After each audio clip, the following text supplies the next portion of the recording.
Les trois chenilles.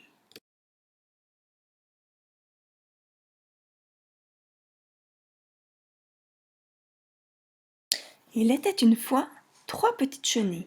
Agathe, qui était toute bleue comme la mer, Sophie était rouge comme un coquelicot et Julie jaune comme le soleil.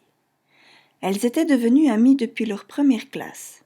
Un jour, Sophie confie à ses 2 amies: quand je serai grande, j'aimerais avoir une robe multicolore. Oh oui, nous aussi, s'exclament Julie et Agathe.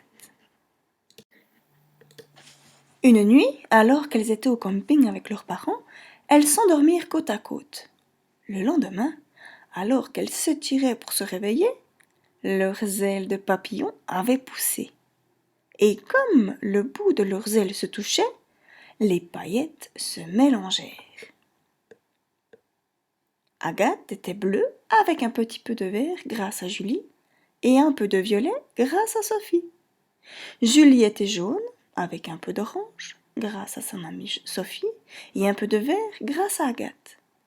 Sophie était rouge avec un peu de violet grâce à Agathe et un peu d'orange grâce à Julie. Parées de leur nouvelle robe, elles s'envolèrent à la terrasse des lilas boire un petit nectar de fleurs.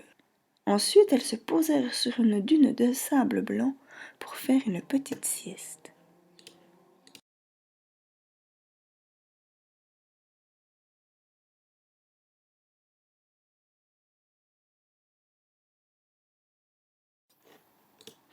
Tout à coup, le sol bougea.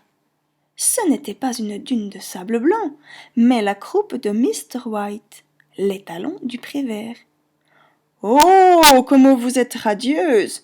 J'aimerais tant être parée d'une telle robe. Si c'était le cas, Mrs. Black, la jument du fermier d'en face, m'aurait regardé. Et il baissa la tête en ruminant. Les 3 amies se regardèrent et s'envolèrent au-dessus de lui. Elles commencèrent à danser et à virevolter en tapant leurs ailes. Une pluie de milliers de paillettes tomba sur la croupe de Mr. White, qui devint multicolore. Oh, merci, je suis magnifique. Et il courut inviter Mrs. Black pour une promenade à la Belle Étoile. Elle ne le reconnut pas tout de suite, mais quand elle s'aperçut que c'était lui, elle s'empressa d'accepter car elle l'aimait en secret. Alors je viendrai vous chercher ce soir au crépuscule, dit Mr. White. Mais dès qu'il s'éloigna, Mrs. Black fut prise de panique. Mais de quoi vais-je avoir l'air avec ma robe toute noire et lui, paré de 1000 couleurs? Elle courut se cacher dans la forêt pour pleurer. Madame Pipelette, un haras rouge, vert et bleu, l'entendit et lui demanda ce qui la rendait si triste. Ce soir, l'élu de mon cœur vient me chercher, mais j'ai peur de ne pas lui plaire, sanglota Mrs. Black. Madame Pipelette s'envola jusqu'à la cime de l'arbre le plus haut et commença à siffler. Tous les oiseaux de la canopée se posèrent délicatement sur Mrs. Black pour la parer d'une magnifique robe de soirée. Lorsque Mrs. Black arriva, il resta subjugué par sa beauté.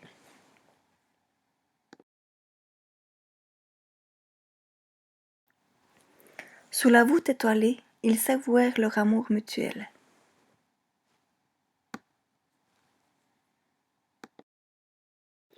Leur cœur était rempli de joie et les étoiles se reflétaient dans leurs yeux. Mais Mrs. Black lui demanda s'il l'aimerait toujours quand elle retrouvera sa simple robe noire. Mr. White avoua qu'en fait, il la préférait au naturel. Alors elle se mit à rire et à galoper dans les prés, et tous les oiseaux s'envolèrent.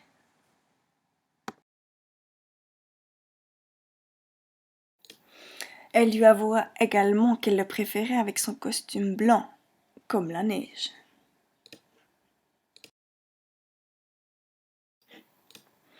Alors il se jeta dans la rivière et l'eau emporta toutes ses paillettes. C'est peut-être pour cela que les truites sauvages devinrent arc-en-ciel.